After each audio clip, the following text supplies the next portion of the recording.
Hello, you're welcome to class. So, this is an extract of our jacket masterclass.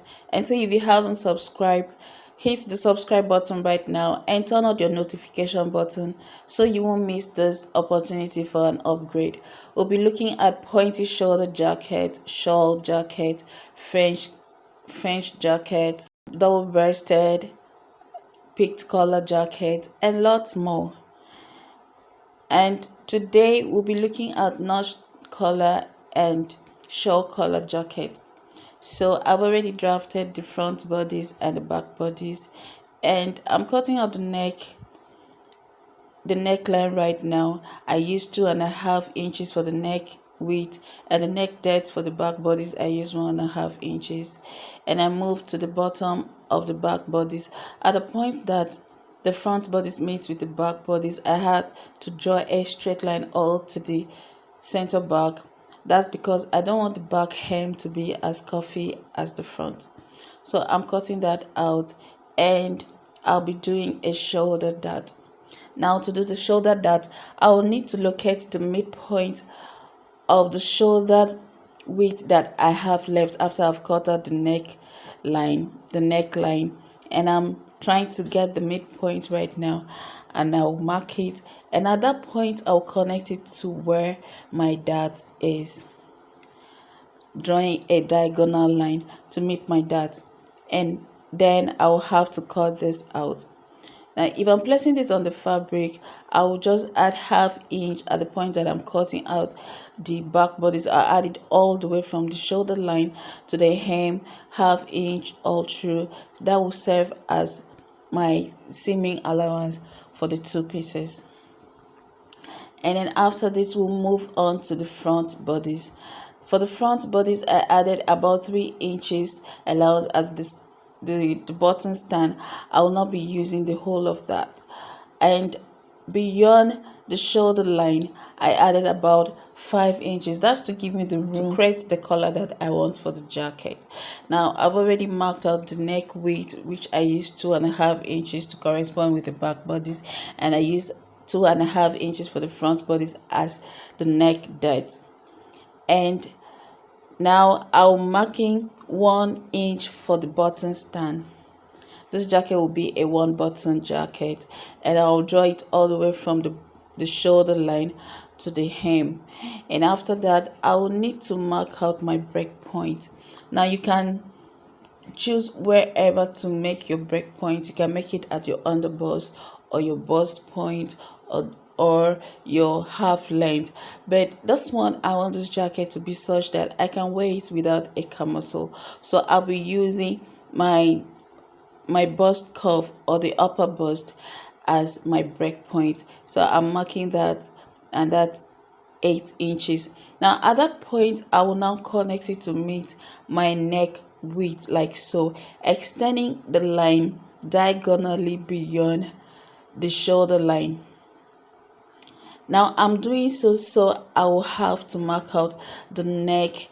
The collar will run all the way to the back bodies and to the front. So now I will have to measure the back neck line. Okay, starting from the back center line, I'm measuring that, and I have 4 inches. And so from that shoulder line, I will mark the 4 inches on the diagonal line that I did beyond the shoulder line. Hope you understand. Now at that point, I will go backward with 1/2 inch, and I'll mark it like so, and then I'll connect it to meet the neck width that I had already created. You can use a curve, okay, to create that. And then after that, I'll use the square part of my pattern master to mark out the neck, the collar width that I want. Now the collar width, you can make it 3 inches, 3.5, or 4 inches, depends on what you want. But right now I will have to make the width 3 inches. Okay, so I'm squaring that out, and then I'll connect it to meet the 1/2 inch that I added behind that line. So measuring it now, I have 3 inches for my collar width, and I'll connect that to meet my neckline.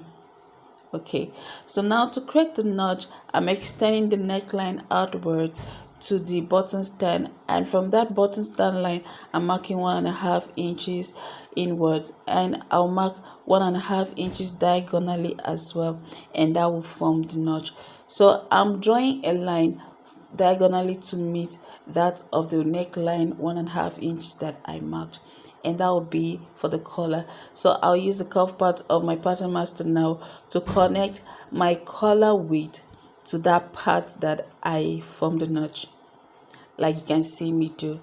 So that's our collar, and then from this you can form your shawl collar. And so I'll use the curve part of my pattern master again to create a curve to some point, and then I'll draw a straight line to meet my collar width, and as you can see it now, it forms a shawl collar. Okay, so the next thing I will need to curve the hem of the front bodice. I don't want it to be straight. Okay, so that's why I'll use my pattern master again to curve it like so. So I'll be cutting that out. I'll be using the shawl collar to cut that out. Now watch me do it. That's because I'm not decided if I want to make it a notch collar or a shawl collar at this point.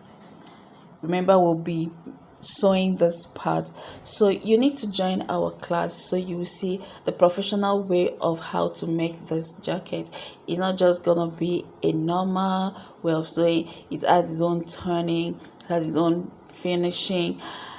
Please be part of this class. It's an upgrade class, but it will be such that the beginners too will have their own time. Okay, it's gonna be a slow and steady kind of training that everyone will have to catch up, and trust me, it will be worth the while. So I'm trying to perfect the curve of the hem of my jacket right now. And for my shoulder dart, like I did for the back bodice, I'm measuring whatever I have left of my shoulder line, and I'll mark the midpoint of that. From that midpoint, I'll connect it to meet my dart, like so. And so at this point, I will just cut out the dart. And like I said, when you're placing this on your fabric, you just need to add 1/2 inch on both sides just to bring the two pieces together. And so I'll be cutting that dart, and then I'll be cutting my shoulder line out and cut the collar as well.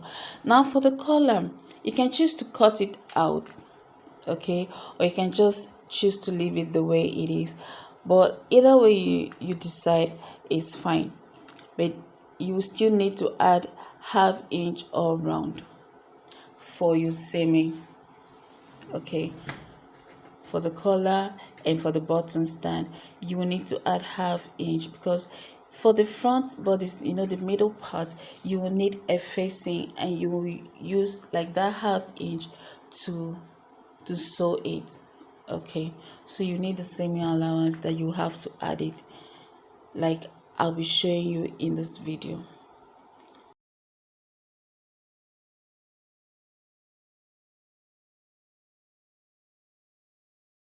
Okay, so I'm done cutting out everything now, and that's the front bodice and the back bodice, and I've cut it on the fabric. Like I said, I've added 1/2 inch all around. Now look at the middle front that I've added 1/2 inch all round. Okay, and for the side front, I use just where the dart is, I'm adding 1/2 inch. That's because I've already added the seaming allowance that I needed to add to the draft already, so I don't need to add extra seaming allowance. So that's it, and that's the back bodice. Okay, just to bring the two pieces together, we are adding 1/2 inch on both sides, like I said.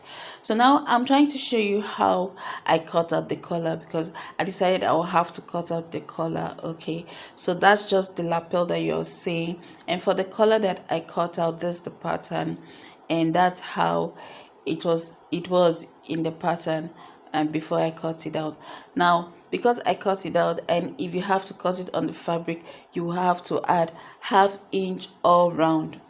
Okay, half inch all round for your seam allowance, for you to be able to cut the